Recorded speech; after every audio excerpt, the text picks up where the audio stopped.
Okay, let us start. Last class we have been discussed about the introduction to management accounting.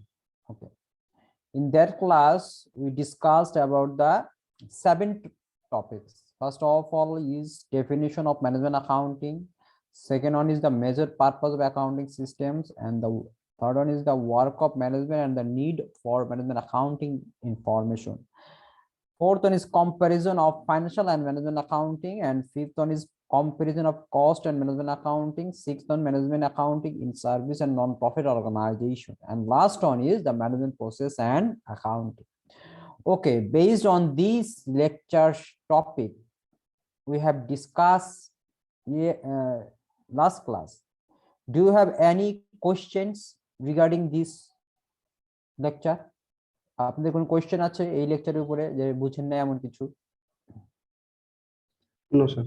Discuss করতে হবে? No no sir. Sir actually sir financial and ম্যানেজমেন্টের main ডিফারেন্সটা sir outside যে আমরা ইয়াগুলা দেখেছিলাম sir, ওটাই main difference, তাই না স্যার? হ্যাঁ, ফাইন্যান্সিয়াল এবং ম্যানেজমেন্ট অ্যাকাউন্টিং এর মেইন ডিফারেন্সটা হলো ফাইন্যান্সিয়াল অ্যাকাউন্টিংটা করা হয় mainly for outside users. Inside users এবং আউটসাইড দুইটাই জন্য ইউজ করা হয়, কিন্তু মেইনলি ফোকাস করা হয় আউটসাইড ইউজার্স। কারা কারা আউটসাইড ইউজার্স?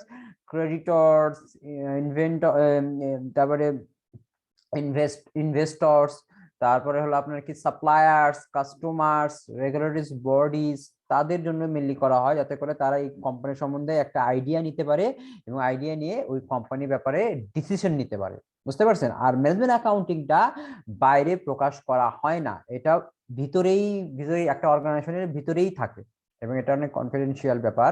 তো এই ভিতরেই থাকে এবং এটা কেন করা হয়? যাতে করে বিভিন্ন একটা অর্গানাইজেশন যে অনেকগুলা ম্যানেজার থাকে, অনেক ডিপার্টমেন্টের যে ম্যানেজার গুলো থাকে, যেমন এইচআর, ফাইন্যান্স, তারপরে আপনার কি মার্কেটিং, তারপরে আপনার প্রোডাকশন, এরা কি করে এইসব ইনফরমেশন নিয়ে ফিউচারে যাতে তাদের কাজটাকে আরো সহজ করে, আরো সহজ ফ্যাসিলিটেট করে, যাতে করে তারা ইজিলি আপনার ডিসিশন মেক করতে পারে। বুঝতে পারছেন? আর হলো ফাইন্যান্সিয়াল অ্যাকাউন্টিং এর একটা স্ট্রাকচার আছে এবং একটা ফরম্যাট আছে যেটা ম্যানেজমেন্ট অ্যাকাউন্টিং এর নাই। ম্যানেজমেন্ট অ্যাকাউন্টিং হলো ভেরি মাচ ইনফর্মাল অ্যাকাউন্টিং। বুঝতে পারছেন? আর ফাইন্যান্সিয়াল অ্যাকাউন্টিং হলো মেইনলি কিছু গাইডলাইন ফলো করা হয়, যেমন একটা ইন্টারন্যাশনাল গাইডলাইন আছে যেমন গ্যাপ, ওইরকম গাইডলাইন আরো ফলো করা হয়, স্ট্যান্ডার্ড আছে সেরকম, কিন্তু ম্যানেজমেন্ট অ্যাকাউন্টিং এর এরকম কোনো গাইডলাইন নেই। বুঝতে পারছেন? জি স্যার। আর কোনো কনফিউশন, আর কোনো question?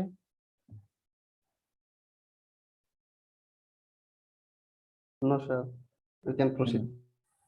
Okay, then we can proceed. Now we will discuss another lecture, that is lecture number 40.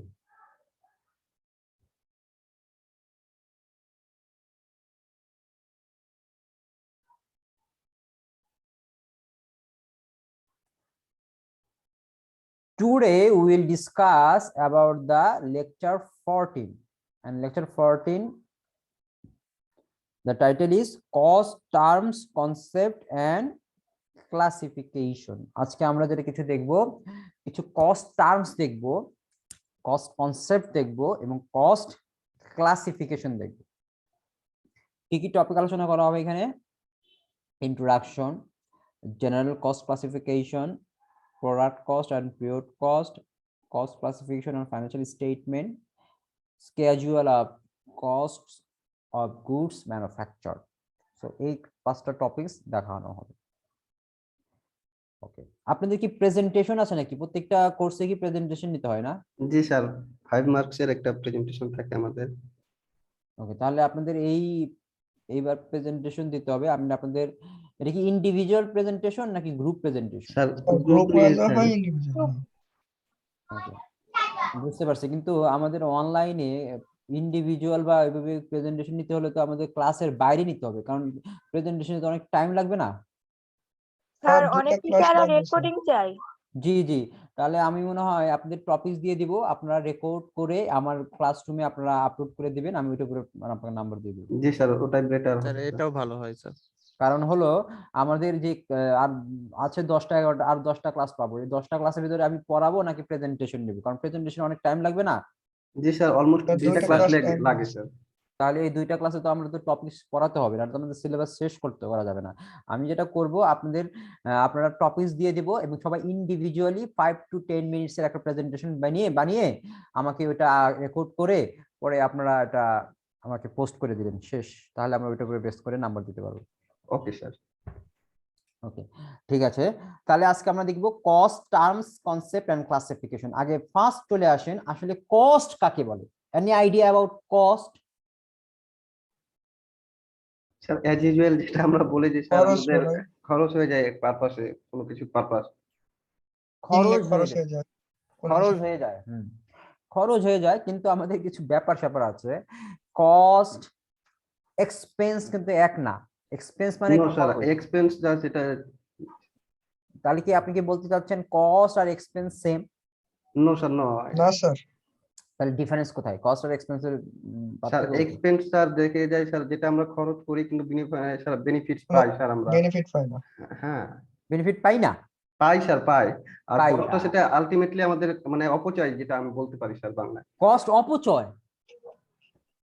I think sir, sir ঘুরাই, স্যার আপনি বলেন স্যার। আপনি বলতেছেন এক্সপেন্স যেটা আমরা সুবিধা পাই, আবার কেউ বলতেছেন পাই না, আবার বলেন পাই। কস্ট যেটা অপচয়। কস্ট অপচয় হয় কিভাবে? স্যার বলে না এটার কস্ট কত, খরচ কত, অনেকে তো বলে। হ্যাঁ, কস্ট কত, খরচ কত, তাহলে কি আমরা একটু অপচয় বলবো এটা আমরা? নো স্যার, স্যার আমি না একটা মানে যেটা কিনলে বেনিফিট পাবো ওটা হলে তো স্যার। আচ্ছা, আমি একটা সহজ পার্থক্য একটা বলি, সহজ এটার অ্যান্সার বলি, সেটা হলো কস্ট হলো একটা অ্যাসেট অ্যাকোয়ার করার জন্য যে খরচটা করবেন সেটা কস্ট, আর ওই অ্যাসেটটা যখন এক্সপায়ার হয়ে যাবে তখন এটা এক্সপেন্স হয়ে যায়। তার মানে হলো আপনার একটা অ্যাসেট বানান অথবা কিনেন, সেটার জন্য যে ব্যয়টা আপনি করতেছেন, যে রিসোর্সটা স্যাক্রিফাইস করবেন, সেটাই আপনার কি হবে? কস্ট। আর এক্সপেন্সটা হলো ওইটা হলো আপনার অ্যাসেটের তুলনায় অ্যাসেটের জন্য, আর এক্সপেন্সটা অ্যাসেটের জন্য না। এটা আপনার নিত্য নৈমিত্তিক খরচ বা ইয়ে করার জন্য আপনার যে রিসোর্সটা স্যাক্রিফাইস করতেছেন সেটা হলো আপনার এক্সপেন্স। মনে করেন আপনি একটা কি করতেছেন, একটা অ্যাসেট কিনলেন, ফার্নিচার কিনছেন, ওই ফার্নিচার কেনার জন্য যে টাকাটা দিলেন সেটা আপনার কস্ট হবে। তাহলে মানে বলে না এটা কস্ট কত, আমি বললেন আপনার 1 লাখ টাকা। ওই 1 লাখ টাকা আস্তে আস্তে ওই যে আপনারা অ্যাডজাস্টমেন্ট করছেন না, এটা আস্তে আস্তে কি হবে? খরচ হয়ে যাবে বা এটা এক্সপায়ার হয়ে যাবে, তখন আমরা এটা বলি ডেপ্রিসিয়েশন চার্জ করি। তখন এটা কি হয়ে যাচ্ছে? তখন এটা আমাদের খরচে পরিণত হয়ে যাচ্ছে। বুঝতে পারছেন? জি স্যার। আমি আরেকটা বলি, আর এটা যদি হয়তো আপনি বুঝতে পারেন যে একটা অ্যাসেট কিনলাম তারপর এটা আমি আরেকটা বলি যে প্রিপেড ইন্স্যুরেন্সের কথা আপনারা পড়ছিলেন না? প্রিপেড ইন্স্যুরেন্স, জি স্যার, জি প্রিপেড ইন্স্যুরেন্স কি আমাদের সম্পত্তি না? জি, আমাদের সম্পত্তি ছিল ওই স্যার। প্রিপেড ইন্স্যুরেন্স নেওয়ার জন্য যে টাকাটা আপনি খরচ করেছিলেন সেটা আপনার কস্ট হয়েছিল, কিন্তু আপনি যখন এটা এক্সপায়ার হয়ে যাচ্ছে এই অ্যাসেটটা আমাদেরকে আস্তে আস্তে খরচে পরিণত হয়ে যাচ্ছে। পার মান্থ যে খরচটা করছিলাম আমরা জি স্যার। জি জি। তাহলে দেখছেন, তাহলে একটা অ্যাসেট, তারপরে মনে করেন আপনি একটা ইনভেন্টরি বা তৈরি করছেন, একটা প্রোডাক্ট, আপনি ম্যানুফ্যাকচারিং কোম্পানি মনে করেন, সে একটা প্রোডাক্ট তৈরি করতেছে। এই প্রোডাক্ট তৈরি করার জন্য অনেক খরচ করতে হচ্ছে, তার র ম্যাটেরিয়াল থেকে শুরু করে আপনার ইনভেন্টরি থেকে র ম্যাটেরিয়াল থেকে শুরু করে লেবার, ওভারহেড, এগুলো অনেক খরচ টরচ করে একটা প্রোডাক্টটা তৈরি করা হয়। এর জন্য যত খরচ করতেছেন সবই আপনার কি? কস্ট। কারণ কি? ওই যে আপনি যেটা বানাচ্ছেন একটা প্রোডাক্ট, এটা কিন্তু আপনার অ্যাসেট, এটা একটাকে বলা হয় ইনভেন্টরি। ওইটাকে কি বলা হয়? ইনভেন্টরি। ওটা যখন বিক্রি করার জন্য আপনি এটা বানাচ্ছেন, এটা আপনার জন্য তখন কি হবে? যতক্ষণ না পর্যন্ত এটা বিক্রি না করতেছেন সেটা আপনার জন্য একটা অ্যাসেট। যখন এটা বিক্রি হয়ে যাবে তখন আর এটা অ্যাসেট থাকবে না, এটা খরচে পরিণত হয়ে যাবে। বুঝতে পারছেন? যে স্যার বিক্রি করে দিলে এটা খরচ হয়ে যাবে না sir? G, cost of goods sold হয়ে যাবে। আচ্ছা। তার মানে হলো আমি সহজ কথায় বলতে পারি, একটা সম্পত্তি অর্জন করার জন্য আমি যত খরচ করব সবই আমার কস্ট হিসাবে গণ্য হবে। আবার ওই সম্পত্তিটা যখন এক্সপায়ার হয়ে যাবে তখন ওইটা এক্সপেন্সে পরিণত হবে। That's it. জি যেমন সাপ্লাইস কিনেছিলেন আপনারা, তখন আপনারা এটা একটা সম্পত্তি ছিল, তখন আস্তে আস্তে এটা সম্পত্তি থেকে এটা কি হয়ে যাচ্ছে? খরচে পরিণত হয়ে যাচ্ছে এরকম। Ultimately sir expense and cost কি ইকুয়াল স্যার? নো ইকুয়াল না তো। আমি তো আপনাকে এই পার্থক্য তাহলে কেন বললাম, যদি একই রকম হয় তাহলে তো পার্থক্য বলার কস্ট দরকার। আমরা যে অ্যাসেটটা কিনলাম সেটাই তো স্যার এক সময় এক্সপেন্স হইতে হইতে তো স্যার শেষ হয়ে যাচ্ছে, তাই না স্যার? হ্যাঁ, তার মানে আপনি কি বলতেছেন ওই মানে প্রথমে তো আপনি অ্যাসেট অ্যাকোয়ার করার জন্য আপনি যে রিসোর্সটা আপনি স্যাক্রিফাইস করলেন সেটা তো আপনার কি হচ্ছে, আপনার ওইটাকে আমরা কস্ট বলি। জি স্যার। আর যখন ওইটার সময় অতিক্রান্ত হয়ে যাচ্ছে বা খরচটা আস্তে আস্তে ওই কস্টটা কি আস্তে আস্তে আস্তে আস্তে আস্তে আস্তে আস্তেটা খরচে পরিণত হয়ে যাচ্ছে সময়ের ইতে। বুঝতে পারছেন? জি স্যার। আমি আর এক লাইনই বলতে পারি, expired part of asset is called expense or expired part of cost is called expense. কস্টের এক্সপায়ার পার্টটাকেই বলা এক্সপেন্স। দেখেন একটা এক লাইনেই কিন্তু আমাদের এটাকে সংজ্ঞায়িত হয়ে গেল। Expired part of cost is called expense মানে কি, আমি খরচটা কখন হলো, যখন অ্যাসেটটা বা কস্টটা যখন কি এক্সপায়ার হয়ে গেল। বুঝতে পারছেন? জি স্যার। আচ্ছা, এখন আমাদের এই কস্ট টার্মস কনসেপ্ট এন্ড ক্লাসিফিকেশনটা আমরা এই ম্যানেজমেন্ট অ্যাকাউন্টিং এ কেন করতেছি?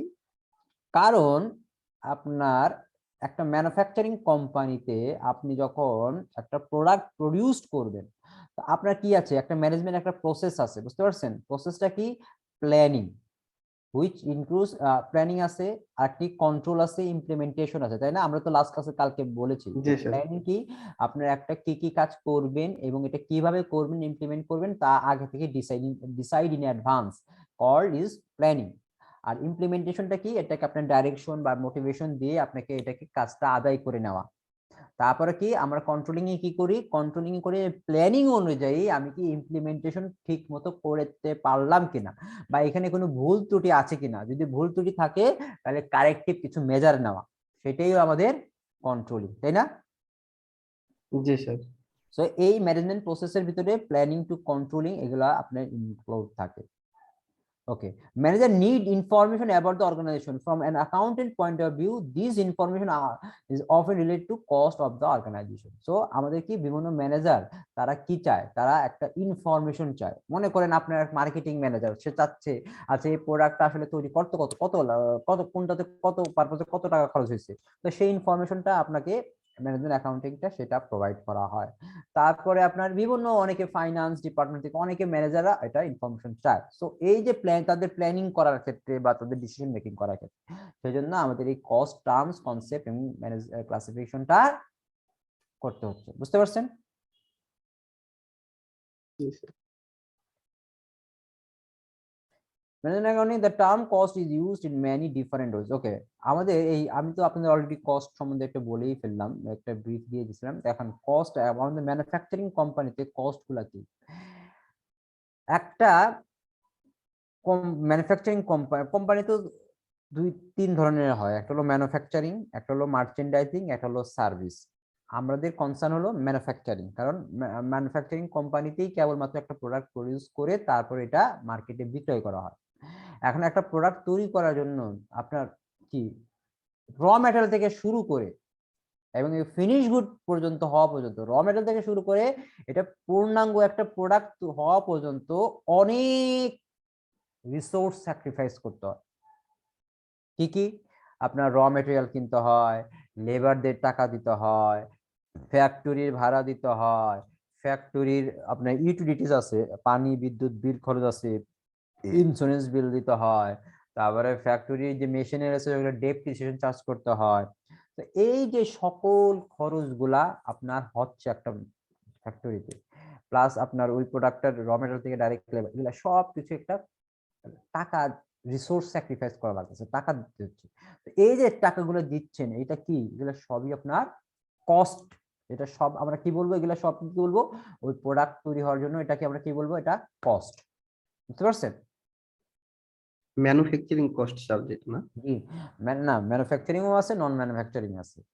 মোট কথা আপনি প্রোডাক্টটা প্রডিউস করা থেকে প্রোডাক্টটা বিক্রি আলটিমেট কাস্টমারের কাছে বিক্রি করা পর্যন্ত যত খরচ হচ্ছে, যত রিসোর্স আপনি স্যাক্রিফাইস করেছেন, যত টাকা খরচ করেছেন, সবই কস্টের অন্তর্ভুক্ত। বুঝতে পারছেন? জি স্যার। ওকে, এখন আমরা চলে আসি জেনারেল কস্ট ক্লাসিফিকেশন, বা সাধারণত কস্টকে আমরা কিভাবে ক্লাসিফাইড করতে পারি, বা সাধারণত আমরা কস্টকে কিভাবে আমরা বিভাগ করতে পারি। একটা জেনারেল হতে পারে, টিপিক্যাল কস্ট ক্লাসিফিকেশন, অথবা বলতে পারি আমরা এটাকে আমরা কমন কস্ট ক্লাসিফিকেশন। কিরকম? এই জেনারেলি কস্টকে দুই ভাগে ভাগ করা যায়। কিরকম? একটাকে বলা হয় ম্যানুফ্যাকচারিং কস্ট, একটাকে বলা হয় ম্যানুফ্যাকচারিং কস্ট, আর একটাকে বলা হয় নন ম্যানুফ্যাকচারিং কস্ট। তাহলে জেনারেলি আমরা কস্টকে কয় ভাগে ভাগ করতে পারি? দুই ভাবে স্যার, দুই ভাগে। একটা হলো ম্যানুফ্যাকচারিং and কস্ট, non-man। আর নন ম্যানুফ্যাকচারিং কস্ট। এখন ফার্স্ট চলে আসেন ম্যানুফ্যাকচারিং কস্ট। তাহলে আমরা এটা কি করতেছি?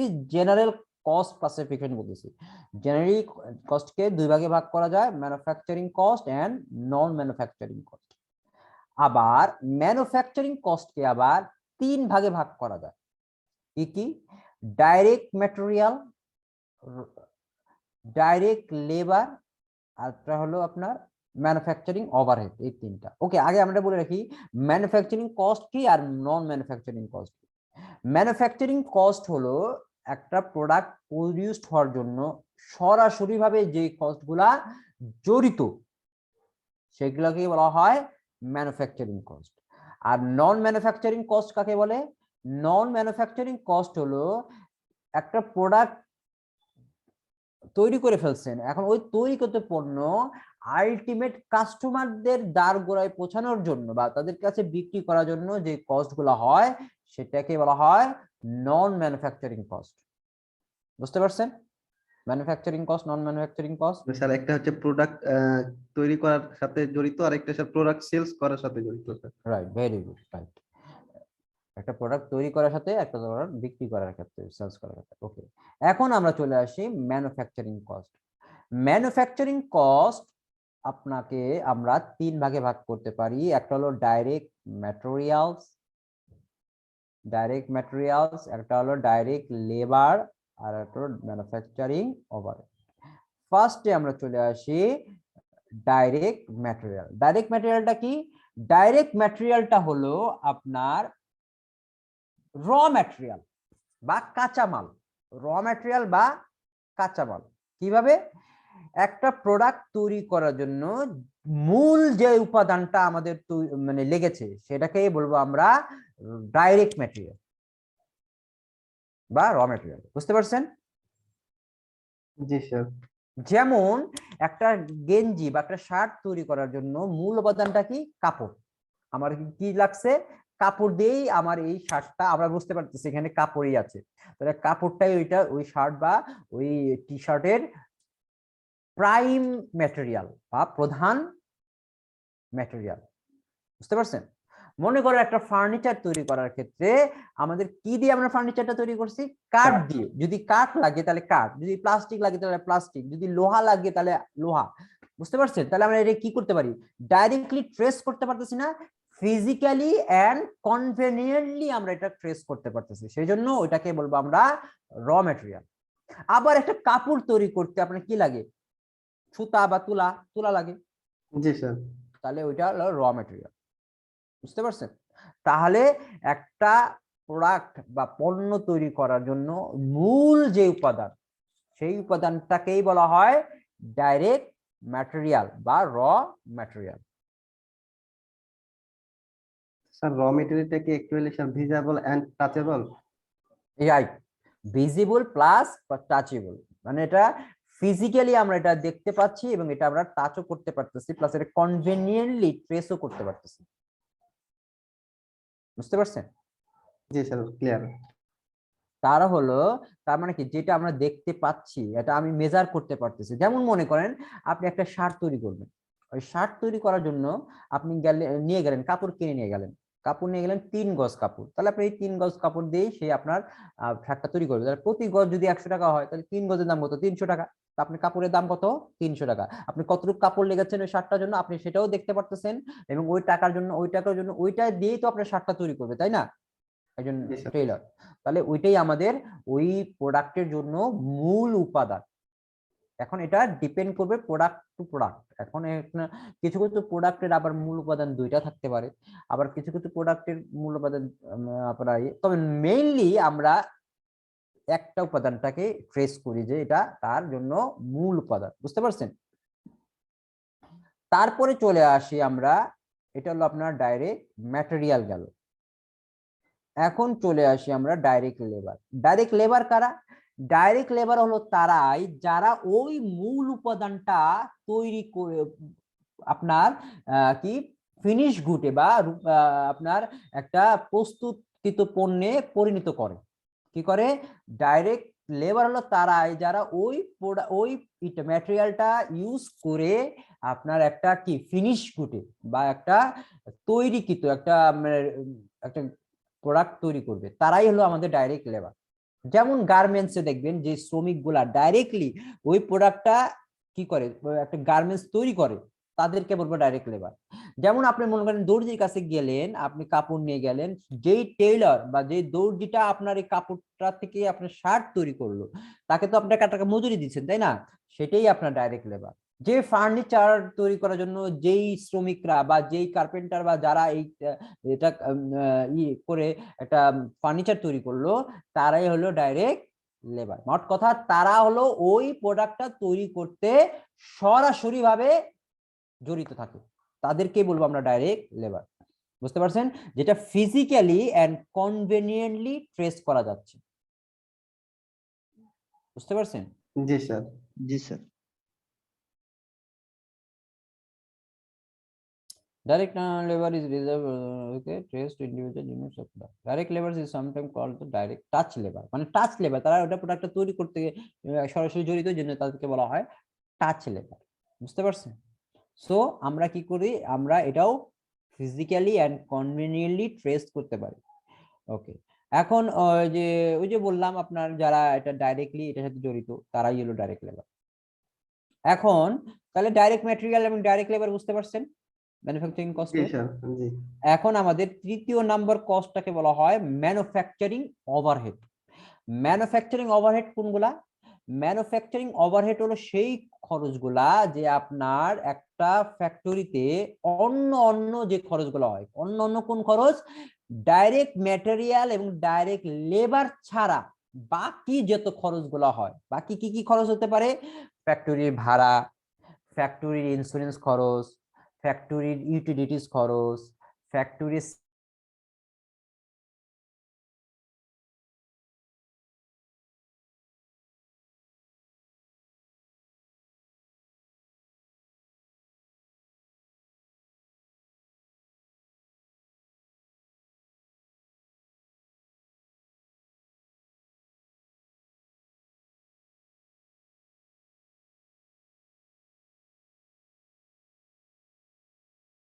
হ্যালো, কেউ কি স্যারের কথা শুনতে পাচ্ছ? না তো, আমিও তো শুনি না। না, শোনা যায় না। জি স্যার। জি স্যার। জি। ওকে, আমরা কি বলতেছিলাম? ম্যানুফ্যাকচারিং ওভারহেড কস্ট, তাই না? ম্যানুফ্যাকচারিং ওভারহেড কস্ট কোনগুলা? এই যে ডাইরেক্ট ম্যাটেরিয়াল এবং ডাইরেক্ট লেবার, এই দুইটা খরচ বাদ ব্যতীত একটা প্রোডাক্ট তৈরি করতে অন্য আনুষঙ্গিক যে খরচগুলা লেগেছে, সেগুলোই হলো আপনার ম্যানুফ্যাকচারিং ওভারহেড, তাই না? যেমন আপনার property tax, heat light depreciation, insurance, তারপরে ফ্যাক্টরি রেন্ট, সবই কি আমাদের মেশিন এসে আমি অনেক কিছু। জি সরি, স্যার। হ্যালো, সব মেশিনের কথা বলছিলাম আর কি। মেশিনের ডেপ্রিসিয়েশন। হ্যাঁ, জি তো স্যার। একটা প্রোডাক্ট তৈরি করার জন্য ডাইরেক্ট ম্যাটেরিয়াল এবং ডাইরেক্ট লেবার ছাড়া অন্য যে খরচগুলো সবই হলো আপনার ম্যানুফ্যাকচারিং ওভারহেড। এখন আবার এখানে আরো প্রোডাক্ট আছে, যেমন indirect material, indirect labour. Indirect material কি?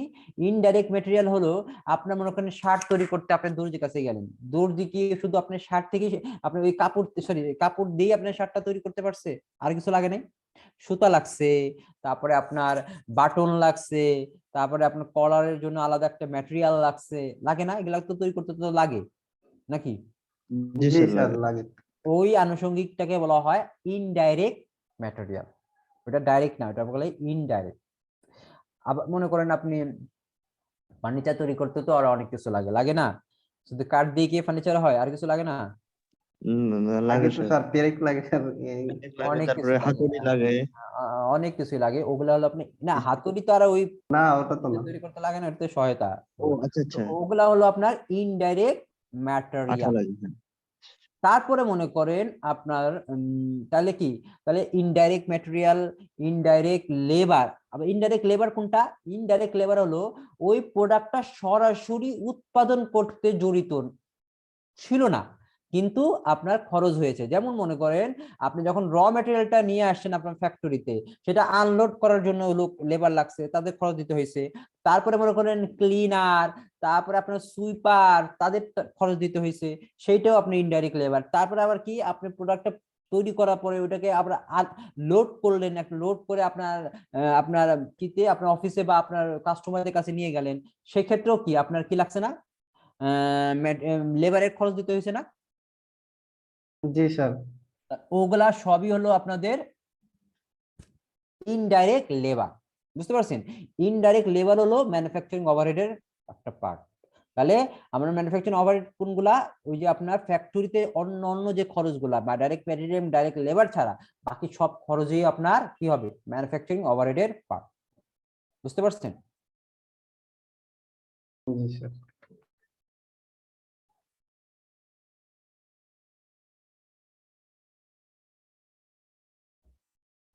ওকে, তাহলে আমরা দেখলাম ম্যানুফ্যাকচারিং কস্ট। ম্যানুফ্যাকচারিং কস্ট কয় প্রকার? 3 প্রকার: direct material, direct labour, manufacturing overhead. সবাই এটুকু এটুকু পর্যন্ত বুঝতে পারছেন ম্যানুফ্যাকচারিং ওভারহেড জি পর্যন্ত? স্যার। ওকে। জি স্যার। তারপরে দেখেন আমাদের আরো দুইটা কস্ট টার্মস আছে, সেটা হলো কনভার্সন কস্ট আর একটা হলো আপনার প্রাইম কস্ট। প্রাইম কস্ট কোনটা? প্রাইম কস্ট হলো মূল কস্ট, মুখ্য ব্যয় যেটাকে বলা হয় মুখ্য ব্যয়। মুখ্য ব্যয় কোনটা? আপনার ডাইরেক্ট ম্যাটেরিয়াল, এই ডাইরেক্ট ম্যাটেরিয়াল এবং ডাইরেক্ট লেবার, এই দুইটা পার্টি হলো মুখ্য ব্যয়। তাহলে আপনি যদি ডাইরেক্ট ম্যাটেরিয়াল এবং ডাইরেক্ট লেবার এই দুইটা যোগ করে ফেলেন, তাহলে আপনি যেটা পাবেন সেটাকে বলা হয় প্রাইম কস্ট বলা হবে। বুঝতে পারছেন? জি। তাহলে ডাইরেক্ট, কারণ এই দুইটাই হলো সবচেয়ে বড় বড় অঙ্কের টাকা, আপনার ম্যাটেরিয়ালের টাকা, ম্যাটেরিয়ালের টাকাটা আর লেবারের টাকাটা। তাহলে এই দুইটা আমি যোগ করলেই আমি যেটা পাবো সেটাকে বলবো প্রাইম কস্ট। আর একটাকে কস্টকে বলা হয় সেটাকে কনভার্সন কস্ট বা রূপান্তর ব্যয়। রূপান্তর ব্যয় কোনটা? যে রূপান্তর হলো কিভাবে, লেবাররা ওভারহেড ইউজ করে এই প্রোডাক্টটাকে রূপান্তর করেছে। তাহলে আমরা কনভার্সন কস্ট কিভাবে পাবো? Direct labour plus manufacturing overhead, এই দুইটা যোগ করে আমরা যেটা পাবো সেটাকে বলবো কনভার্সন কস্ট। বুঝতে পারছেন? জি স্যার। প্রাইম কস্ট করার ক্ষেত্রে আপনার প্রথম দুইটা ডাইরেক্ট ম্যাটেরিয়াল এবং ডাইরেক্ট লেবার এটা অ্যাড করতে হবে, আর কনভার্সন কস্ট করার জন্য দ্বিতীয় এবং তৃতীয় direct labour. Labour of manufacturing overhead. বুঝতে পারছেন? জি তাহলে স্যার। আমরা কি পাবো? কনভার্সন কস্ট পাবো। So this are the elements of manufacturing cost. এখন আমরা চলে যাব নন ম্যানুফ্যাকচারিং কস্ট, যেটা আমাদের জেনারেল কস্ট ক্লাসিফিকেশনের ছিল যে দুইটা, একটা ম্যানুফ্যাকচারিং কস্ট। আবার ম্যানুফ্যাকচারিং কস্টকে আমরা তিন ভাগে দেখেছি: ডাইরেক্ট ম্যাটেরিয়াল, ডাইরেক্ট লেবার এবং ম্যানুফ্যাকচারিং ওভারহেড। এখন আমরা দেখব নন ম্যানুফ্যাকচারিং কস্ট কাকে বলে। নন ম্যানুফ্যাকচারিং কস্ট যেটা বললাম যে আপনি তো এটা প্রোডাক্টটা তৈরি করার জন্য ম্যানুফ্যাকচারিং কস্ট লাগছে, আর এখানে তো বুঝতেই পারতেছেন নন, যেটা ম্যানুফ্যাকচারিং করতে লাগে না, কিন্তু আমার প্রোডাক্টটা কাস্টমারদের কাছে বিক্রি করার জন্য খরচগুলা লেগেছে। কি কি? একটা হলো মার্কেটিং সেলিং কস্ট, আর একটা হলো আপনার অ্যাডমিনিস্ট্রেটিভ কস্ট। তাহলে আমরা নন ম্যানুফ্যাকচারিং কস্টকে আমি দুই ভাগে ভাগ করতে পারতেছি, একটা হলো marketing and or selling cost, আর একটা হলো administrative cost. Marketing or selling cost কোনটা? যেই কস্টটা আপনি প্রোডাক্টটা ফিনিশ হওয়ার পরে ওটা বিক্রি করার জন্য যত খরচ করেছেন, বিক্রি করার জন্য কি কি করেছেন, আপনি বিজ্ঞাপন দিয়েছেন, আপনি সেলস কমিশন দিয়েছেন, আপনি মনে করেন আপনি আরো অনেক কিছু ক্যাম্পেইন করেছেন, আপনি ফেয়ার করেছেন। তো এই যে কতগুলো কার্যক্রম সবগুলাই আমাদের মার্কেটিং অর সেলিং কস্টে চলে যাবে। বুঝতে পারছেন? তারপর ট্রাভেলিং কস্ট, সেলস ট্রাভেল, আপনি বিক্রি করার জন্য আপনার খরচ হয়েছে সেটা। বুঝতে পারছেন? স্যার অনেক সময় যে আমরা ছাড় দিই স্যার, ওটা কি তাহলে মার্কেটিং এর মধ্যে চলে যাবে? জি জি জি, ছাড়ও মার্কেটিং এর পার্ট অফ। আচ্ছা, বুঝতে পারছেন? জি স্যার। আর একটা হলো অ্যাডমিনিস্ট্রেটিভ কস্ট। অ্যাডমিনিস্ট্রেটিভ কস্ট হলো আপনার প্রশাসনিক ব্যয়। প্রশাসনিক ব্যয় কেমন? যেমন আপনি তো ট্যাক্স টাইপ। আপনি তো ফ্যাক্টরিতে আপনার প্রোডাক্টটা তৈরি করলেন, তাই না? এখন এটা যখন বিক্রি করবেন, বিক্রি করার জন্য আরো অনেক কি আছে, অ্যাডমিনিস্ট্রেটিভ অনেক ব্যাপার স্যাপার আছে। যেমন আপনাকে একটা অফিস ভাড়া নিতে হবে। অফিস ভাড়ার ক্ষেত্রে আপনাকে ওখানে অফিসের শ্রমিকদের নিয়োগ দিতে হবে, শ্রমিকদের বেতন দিতে হবে, অফিসের ভাড়া দিতে হবে, ইন্স্যুরেন্স আছে, তারপরে আপনার অফিসের সাপ্লাইস আছে। তো অফিসের যাবতীয় খরচগুলা, এবং একটা অফিসের অনেকগুলো ডিপার্টমেন্ট থাকে, যে আমি তো বললামই, অ্যাডমিনিস্ট্রেশনের আপনার এইচআর ডিপার্টমেন্ট থাকে, মার্কেটিং ডিপার্টমেন্ট থাকে, আপনার অ্যাকাউন্টস, ফাইন্যান্স, এইগুলা মেনটেন করতেও আপনার অনেকগুলা খরচ চলে যায়। তো এইটাকে বলবো আমরা অ্যাডমিনিস্ট্রেটিভ কস্ট। বুঝতে পারছেন? জি। Administrative cost হলো আপনার include executive organizational and clerical cost associated with the general management or an organization sir other ওই যে than manufacturing, marketing or selling। তার মানে কি, একটা প্রোডাক্ট আপনার মানে শুধু তো তৈরি করলেও হবে না, আপনি বিক্রি করার জন্য আপনার একটা অফিস নিতে হয়। এই অফিসের যে মেইনটেনেন্স খরচগুলো আছে সবই হলো আপনার অ্যাডমিনিস্ট্রেটিভ বা ব্যবস্থাপকীয় খরচ। স্যার কোন প্রোডাক্ট কিনতে গিয়ে যে ট্যাক্স দিই, সেটা কি তাহলে অ্যাডমিনিস্ট্রেটিভ কস্টে? এই প্রোডাক্ট কিনতে যে যে স্যার ওই যে মাঝে মাঝে কিনতে গিয়ে সব ট্যাক্স দিই না স্যার, আমরা ট্যাক্স থাকে একটা, দেখা যায় ট্যাক্স নেই, ভ্যাট ভ্যাট ভ্যাট যেটা আর কি। হ্যাঁ হ্যাঁ, স্যার, ওটা কি? ভ্যাট প্রোডাক্ট কিনতে যে আপনি অ্যাডমিনিস্ট্রেটিভ কস্ট হবে কিনা, অ্যাডমিনিস্ট্রেটিভ কস্ট হলো একটা অফিস পরিচালনার জন্য, মানে অফিসের ভাড়া, অফিসের আপনার কি এমপ্লয়ীদের বেতন, তারপরে আপনার বিভিন্ন ইউটিলিটিস বিল আছে না, অফিসের খরচ, ওগুলো হলো আপনার অ্যাডমিনিস্ট্রেটিভ খরচ কস্ট। অফিস অফিস রিলেটেড না? জি জি, অফিস রিলেটেড, সবই হলো অফিস রিলেটেড। বুঝতে পারছেন? জি স্যার। অফিসে যে অনেকগুলো ডিপার্টমেন্ট থাকে, তাদের কস্ট থাকে, সেগুলো। তো এটা হলো আপনার নন ম্যানুফ্যাকচারিং কস্ট। তাহলে আমরা কি বললাম, জেনারেল কস্ট ক্লাসিফিকেশন করা শেষ হয়ে গেল। ম্যানুফ্যাকচারিং কস্টকে 3 ভাগে ভাগ করলাম, আর নন ম্যানুফ্যাকচারিং কস্টকে 2 ভাগে ভাগ করলাম। আবার দেখেন, প্রোডাক্ট কস্ট এবং পিরিয়ড কস্ট, এটা অনেক ইজি। প্রোডাক্ট কস্ট যদিও অনেক ডিটেইলস ভাবে বলছে, বাট এত ডিটেইলসে যাওয়া লাগবে না, আমি আপনাদের ইজি করে দিচ্ছি। প্রোডাক্ট কস্ট কোনটাকে বলবে? প্রোডাক্ট কস্ট হলো সেই কস্টটা, যেই কস্টটাকে আমরা বলতেছি ম্যানুফ্যাকচারিং কস্ট। যাহাই ম্যানুফ্যাকচারিং কস্ট তাহাই প্রোডাক্ট কস্ট। বুঝতে পারছেন? জি স্যার। তার মানে হলো product cost include all the cost that are involve in acquiring or making a product. In case manufacturing goods, this cost consist of direct material, direct labour, manufacturing overhead. Direct material, direct labour এবং manufacturing overhead, এই তিনটা যোগ করে আমরা কি পাই? Manufacturing cost পাই। এই manufacturing কস্টেরই আরেক নাম হলো প্রোডাক্ট কস্ট। Very simple. বুঝতে পারছেন? এবং শুধু প্রোডাক্ট কস্টই না, এটার আর একটা নাম আছে, সেটাকে বলা হয় ইনভেন্টেবল কস্ট। এটাকে কি বলা হয়? Inventoriable cost. তাহলে আমরা ম্যানুফ্যাকচারিং কস্টের 3টা নাম পাইতেছি: manufacturing cost, product cost, inventoriable cost. বুঝতে পারছেন? জি স্যার। আর পিরিয়ড কস্ট কাকে বলে? পিরিয়ড কস্ট অনেক ইজি। পিরিয়ড কস্টটা হলো নন ম্যানুফ্যাকচারিং কস্টটাকে বলা হয় period cost. Non manufacturing cost কোনগুলা? Marketing or selling and administrative, এই দুইটা কস্টটাকে মিলেই হলো একটা নন ম্যানুফ্যাকচারিং কস্ট। এই কস্টের আরেকটা নাম হলো পিরিয়ড কস্ট। এখন দেখেন, প্রোডাক্ট কস্ট এবং পিরিয়ড কস্ট এর আলাদাভাবে নাম বলার কারণটা কি? কারণ এই প্রোডাক্ট কস্ট মানে হলো ওই নির্দিষ্ট ওই প্রোডাক্ট তৈরি করার জন্য ওই কস্টটা হয়েছে। আর এই পিরিয়ড কস্টটা কেন মার্কেটিং এবং অ্যাডমিনিস্ট্রেটিভ কেন করা হয়েছে? কারণ হলো একটা ওই মার্কেটিং এবং অ্যাডমিনিস্ট্রেটিভ সেলিংটা আপনার নির্দিষ্ট প্রোডাক্টের জন্য একটা নির্দিষ্ট সময়ের জন্য খরচ হয়। যেমন 1 মাস, 6 মাস বা 1 বছর। ওই 1 বছরের ভিতরে আপনার অফিসের ভাড়া দিতে হয়। আপনি যদি শ্রমিক আপনার থাকে, কোনো এমপ্লয়ি থাকে, তাদের বেতন, সাপ্লাইস, একটা ওইটা কিন্তু ওই নির্দিষ্ট ওই প্রোডাক্টের জন্য হয় না। এই জন্য এটা কি একটা নির্দিষ্ট সময়ের জন্য হয়, এই জন্য এটা পিরিয়ড কস্ট। আর প্রোডাক্ট কস্ট কোনটা? যেটা নির্দিষ্ট ওই প্রোডাক্টের জন্য হয়, যেমন direct material, direct labour, manufacturing overhead. বুঝতে পারছেন? পিরিয়ড কস্ট একটু স্যার। পিরিয়ড কস্ট হলো marketing and selling, marketing or administrative. এই যে নন ম্যানুফ্যাকচারিং নন, কস্ট, জি স্যার। এই যে নন ম্যানুফ্যাকচারিং কস্টেরই আর একটা নাম হলো আপনার পিরিয়ড কস্ট। Okay sir. বুঝতে পারছেন? জি স্যার। আর এটার প্রোডাক্ট কস্টের কয়টা নাম? তিনটা নাম। প্রোডাক্ট কস্ট, ইনভেন্টরি কস্ট, আর একটা কি বলে? ম্যানুফ্যাকচারিং। Manufacturing cost. বুঝতে পারছেন সবাই? জি স্যার। ওকে, এখন দেখেন আমরা একটু সামারি, এতক্ষণ যা পড়লাম সব কিছুরই একটা সামারি আছে এখানে। জাস্ট আমরা এতটুকু যা পড়েছি তার সামারিটা এইটুকুর ভিতরে ওরা করে দিয়েছে। তার মানে কি, এটা একটা কি ব্রিফ অর আপনার একটা স্ন্যাপশট বলতে পারেন। দেখেন প্রথমে কি করছে, summary of cost of manufacturing cost also called product cost or inventory cost. তাহলে আমরা কি বললাম, ম্যানুফ্যাকচারিং কস্টের কয়টা নাম? তিনটা। Manufacturing cost, product cost, inventory cost. বুঝতে পারছেন? তো এই কস্টটাকে যদি আপনাকে যদি বাই করে ম্যানুফ্যাকচারিং কস্ট বাই করতে বলে, তাহলে আপনি কি করবেন, যে ডাইরেক্ট ম্যাটেরিয়াল, ডাইরেক্ট লেবার এবং ম্যানুফ্যাকচারিং ওভারহেড কস্ট তিনটা যোগ করে তারপরে ম্যানুফ্যাকচারিং কস্ট বের করতে হবে। জি স্যার। যদি আপনাকে বলে ম্যানুফ্যাকচারিং কস্ট লেখা নাই, যদি বলছে প্রোডাক্ট কস্ট বাই করেন, তাহলে এই তিনটা যোগ হবে।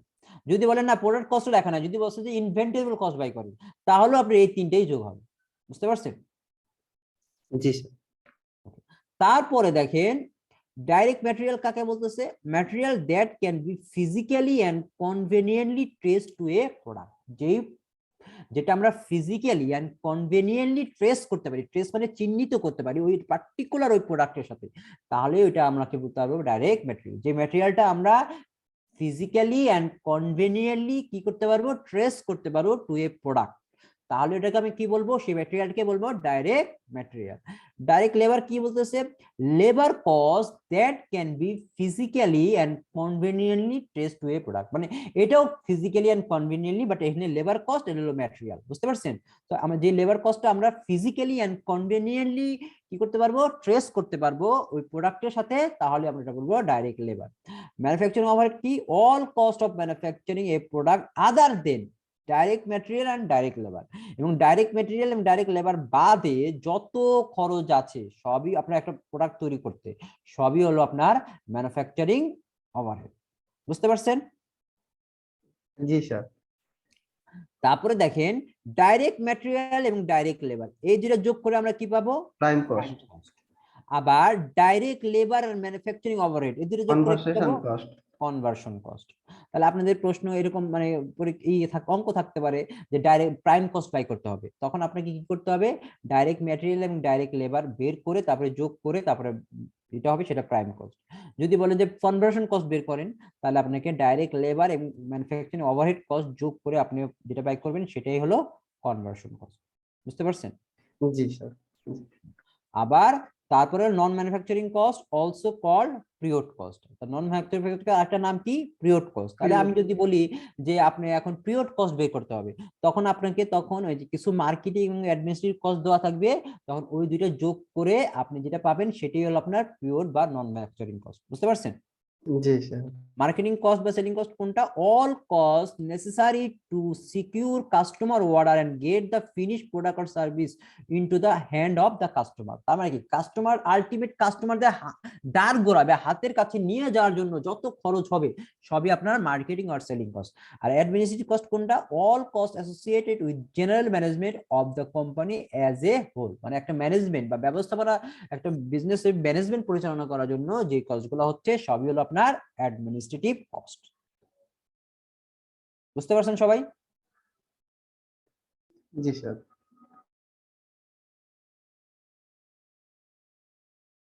কারো কোনো এই পর্যন্ত যদি কারো কোনো কনফিউশন থাকে, প্লিজ কনফিউশনটা দূর করে নেন, বা কিছু যদি বলার থাকে বা অ্যাড করার থাকে বলতে পারেন।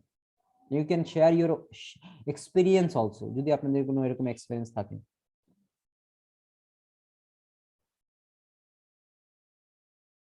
আছে এই পর্যন্ত আপনি বুঝেন না এমন কোনো টার্ম বা অনেক কিছু আছে? স্যার আমি মোটামুটি বুঝেছি। বাকি সবাই, আপনি তো একা তো বুঝতে পারছেন, বুঝতেই পারলাম, কিন্তু বাকিটা কি? স্যার বোঝা গেছে। রেসপন্স করছে না স্যার। হ্যাঁ, রেসপন্স করতেছে না।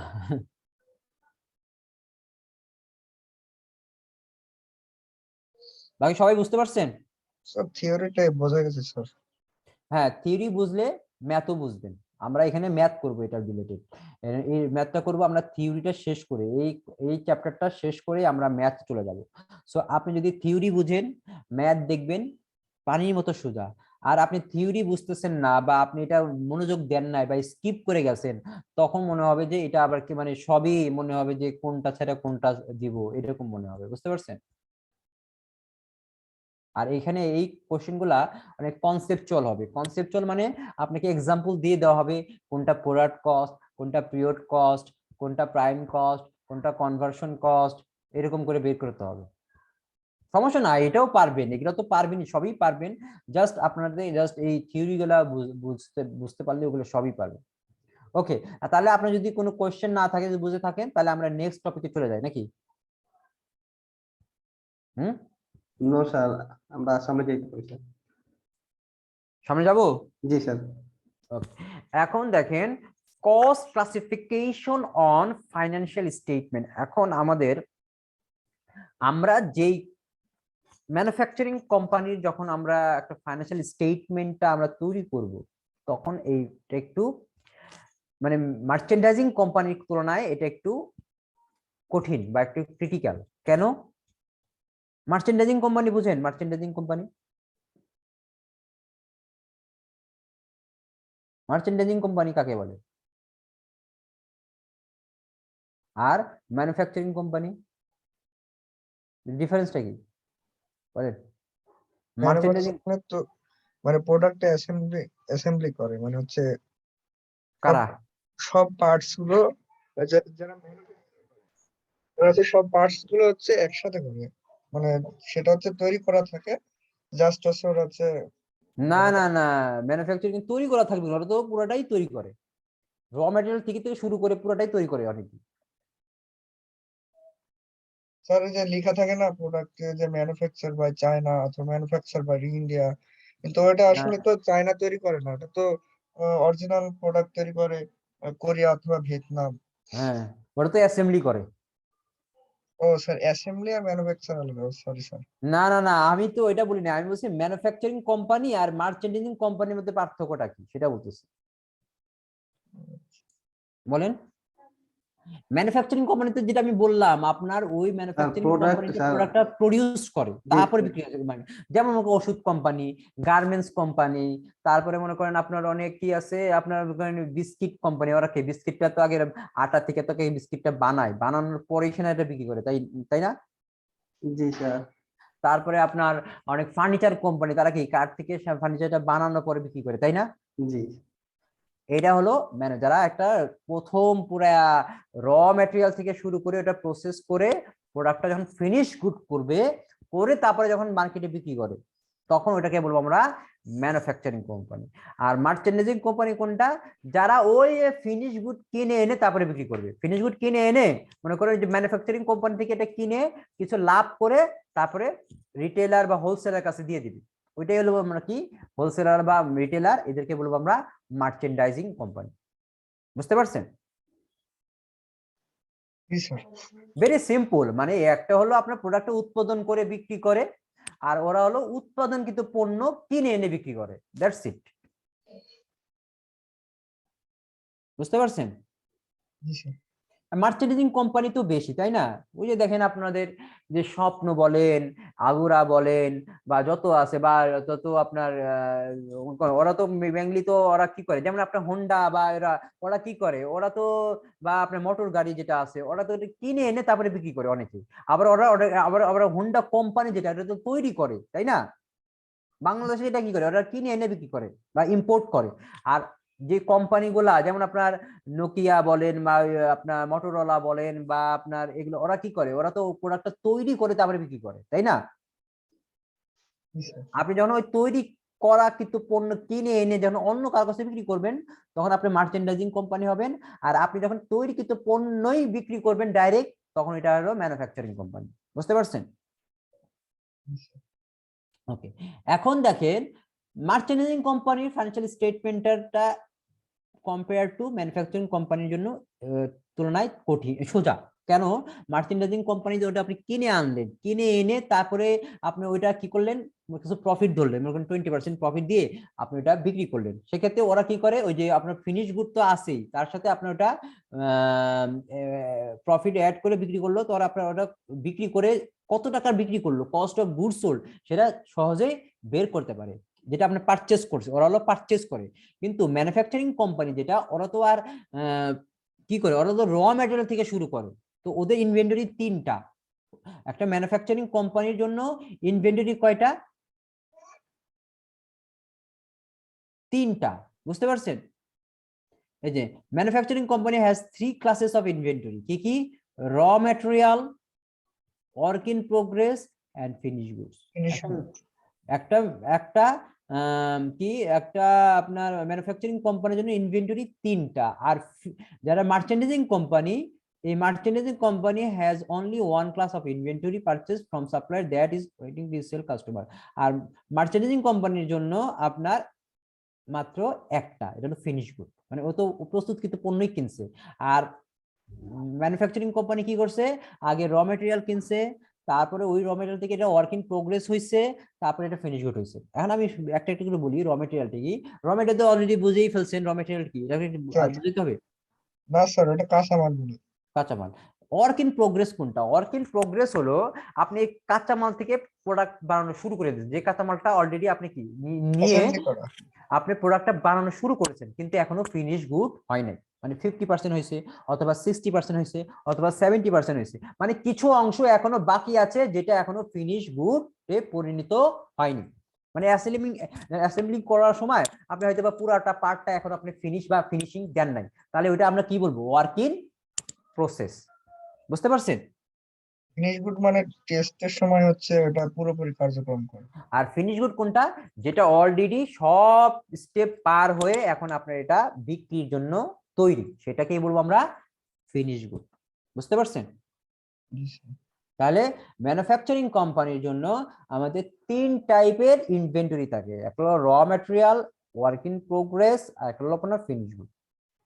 এই যে দেখছেন inventory, raw material, working process, finish good. আর মার্চেন্ডাইজিং কোম্পানির জন্য শুধুমাত্র এই ফিনিশ গুডটা থাকে, কারণ ওরা তো আর তৈরি করে না, ওরা তো ফিনিশ গুড কিনে নিয়ে আসছে। বুঝতে পারছেন? জি স্যার। স্যার এখন একটা কথা ছিল স্যার। বলেন।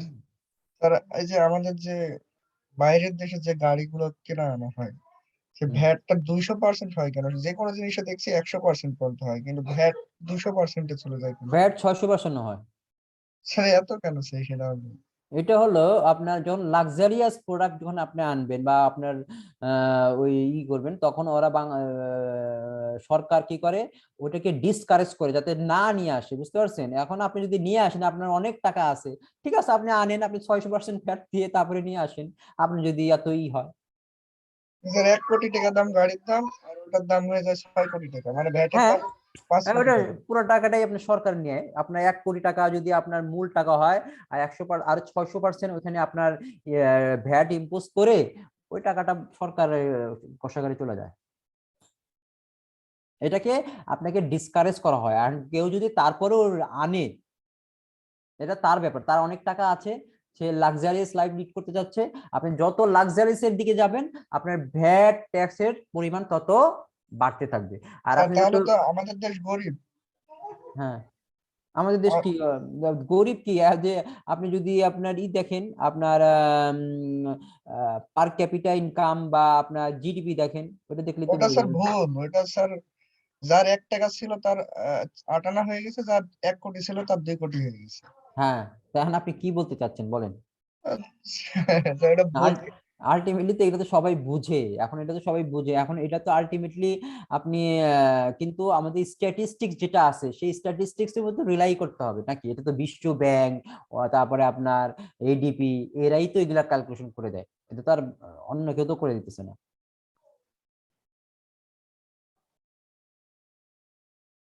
তাহলে এই দেশে থাকলে লাক্সারি লাইফ হবে না স্যার, বাইরে চলে যেতে হবে। As you wish. আপনি যদি মনে করেন আপনার এই দেশে আর হচ্ছে না, তাহলে আপনি চলে যাবেন। কারণ আপনি এই যে বললাম 600% যে ভ্যাট, এইটা হলো আপনার ওই যে আপনার টাকা আছে, আপনার ওই লাইফ লিড করতে চাচ্ছেন আপনি, তাহলে আনবেন। আর না ধর আপনি আনলেন না, আপনি আনলে আপনি মনে করেন আপনি 600% আপনাকে ভ্যাট দিতে হবে। ওই যে আপনার ওই যে বলবেন একটা বিএমডাব্লিউ আনবেন বিদেশ থেকে, আপনাকে ওই ভ্যাট দিয়েই তারপর নিয়ে আসতে হবে। জি স্যার।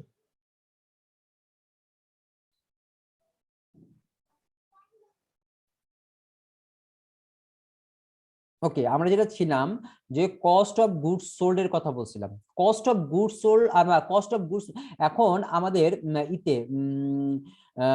ম্যানুফ্যাকচারিং কোম্পানির জন্য যেহেতু আমাদের পারচেজ নাই, আমরা কিনি না, আমরা তৈরি করি, সেক্ষেত্রে আমাদের একটা শিডিউল বা স্কেজুয়াল তৈরি করতে হয়, সেটাকে বলা হয় কস্ট অফ গুডস ম্যানুফ্যাকচার।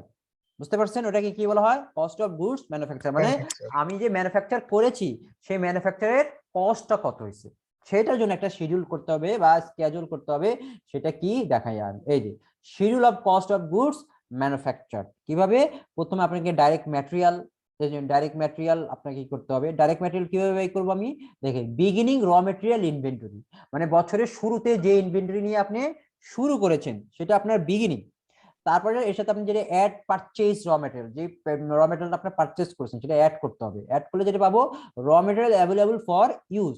এখান থেকে বাদ দিতে হবে কি ইন্ডিং র ম্যাটেরিয়াল ইনভেন্টরি, যেটা বছরের শেষে যে র ম্যাটেরিয়ালটা এখনো থেকে গেল যেটা আমরা ইউজ করি নাই সেটা বাদ দিব। বাদ দিয়ে যেটা পাবো সেটাকে বলবো raw material used in production.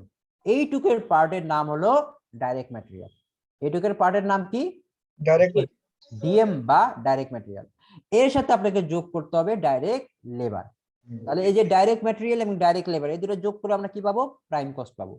এবং এই ডাইরেক্ট লেবারের সাথে আপনাকে যোগ করতে হবে ম্যানুফ্যাকচারিং ওভারহেড কস্ট, যেটা আমরা অলরেডি আলোচনা করেছি এইসবের ম্যানুফ্যাকচার। তাহলে আমি কি পাচ্ছি?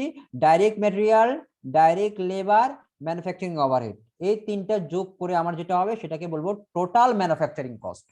টোটাল ম্যানুফ্যাকচারিং কস্ট, এটা কিন্তু manufacturing cost, cost of goods manufacture না, এটা হলো কস্ট টোটাল ম্যানুফ্যাকচারিং কস্ট।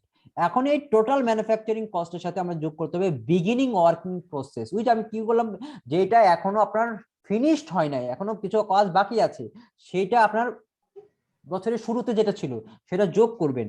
এবং একটা নির্দিষ্ট টাইম বছরের শেষে যেই ওয়ার্কিং প্রসেস যেটা এখনো রয়ে গেছে, যেটা আপনার পরবর্তী বছরে আপনি ওপেনিং করবেন, সেটা আপনাকে বাদ দিতে হবে। বাদ দিয়ে যেটা পাবেন সেটাই হলো আপনার কস্ট অফ গুডস ম্যানুফ্যাকচার।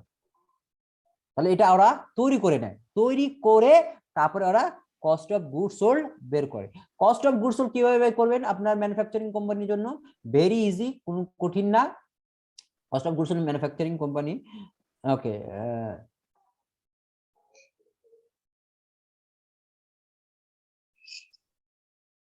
এই যে কস্ট অফ গুডস ম্যানুফ্যাকচারিং কোম্পানির ফর্মুলা কি?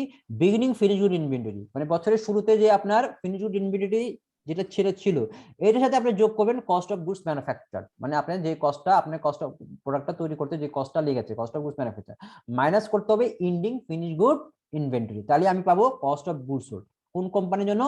ম্যানুফ্যাকচারিং কোম্পানির জন্য। আর মার্চেন্ডিজিং কোম্পানির ক্ষেত্রে তো আমার কস্ট অফ গুডস ম্যানুফ্যাকচার নাই, কি আছে? Beginning merchandising inventory plus purchase. এক্ষেত্রে আমি পারচেজ করেছি সেটা আমি যোগ করব, মাইনাস করব ইন্ডিং মার্চেন্ডাইজিং ইনভেন্টরি। তাহলে আমি যেটা পাবো সেটা হলো cost of goods sold for merchandising company. বুঝতে পারছেন? জি স্যার। এগুলো কিন্তু সবই ম্যাথমেটিক্যাল, এই যে আপনার কস্ট অফ, আর লাস্ট পার্টটুকু একটু প্লিজ রিপিট করুন স্যার। লাস্ট কোন পার্টটা এই যে পরের স্লাইড। হ্যাঁ হ্যাঁ এটা হ্যাঁ এটা cost of goods manufacturing company নাকি মার্চেন্ডাইজিং? জি স্যার এটা দুটেই। জি স্যার।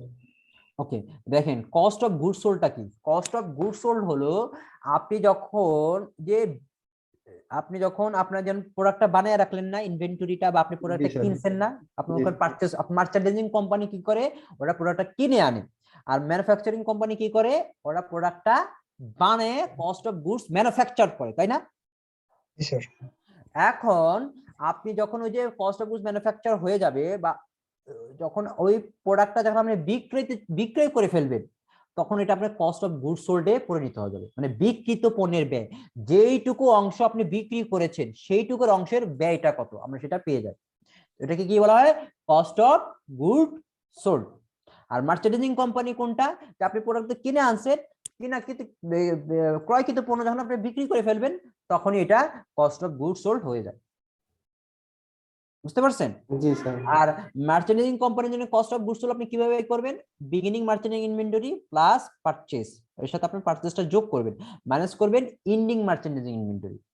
আর ম্যানুফ্যাকচারিং কোম্পানির ক্ষেত্রে কি করবেন? একই ফিনিশ গুড ইনভেন্টরি, এখানে পারচেজের পরিবর্তে কি হবে, cost of goods manufacture. Manufacture.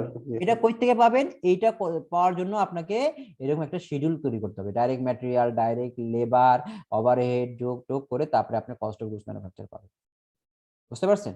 G sir, এটার সাথে sir beginning in or process এটাও অ্যাড করা লাগবে স্যার।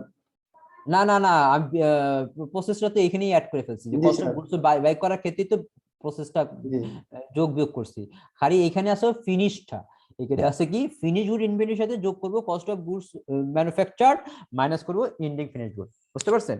জি স্যার, এবার ক্লিয়ার। আর কারো কোনো কনফিউশন আছে?